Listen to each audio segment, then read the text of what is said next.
utaishia kusema mimi ndivyo nilivyo, sisi ndivyo tulivyo. Hapana, mzaliwa wa kwanza ni lango la vita. Kwa hiyo ukisimama kwenye vita, lazima hakikisha kwamba haupigani mwenyewe, yupo Kristo anayepigana kwa ajili yako. Amen, amen, amen. Lakini mzaliwa wa kwanza ni sadaka. Sema sadaka, sema sadaka. Kuna mfalme mmoja alikwenda kupigana na mfalme wa Moabu, alikwenda kupigana na Israeli.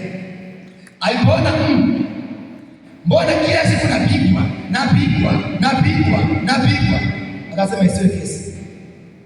Kwenye Wafalme wa Pili sura ya 3, Wafalme wa Pili sura ya 3 mstari wa 26 na 27, akasema isiwe kesi, isiwe kesi. Akasema tutatoa sadaka. Akaenda akamtoa sadaka mzaliwa wake wa kwanza wa kiume kwa miungu yake. Hii sadaka haikutolewa kwa Mungu wa Israeli, alitoa kwa miungu yake, kwa Mungu wa Moabu.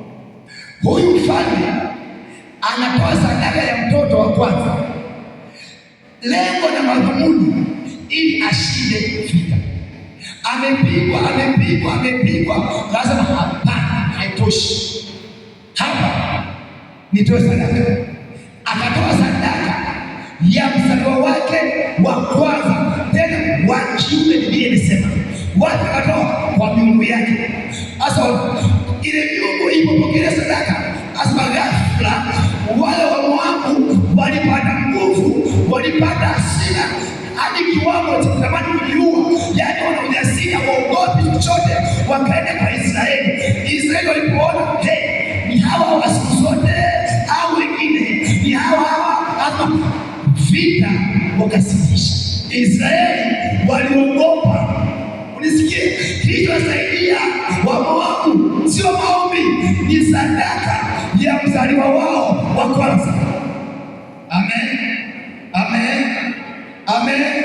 Kwa hiyo Israeli hajui ya kwamba nini, kwamba hao jamaa wametoa sadaka. Wanajiuliza hivi kuaje? Ni hawa siku zote hivi kuaje? Anasema vita ikasimama, wakatawanyika. Kwa ufupi niseme kwamba hivi Israeli walishindwa. Kwa nini?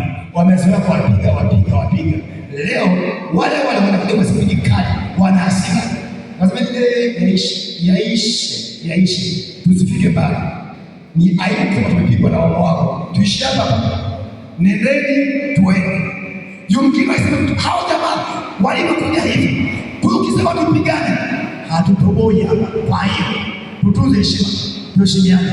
Wa Moabu leo hatuwapiki, nendeni na sisi tunaenda. Kilichowafanya wa Moabu wasitishe vita ni kwa sababu ya sadaka ya mzaliwa wa kwanza. Bwana Yesu asifiwe.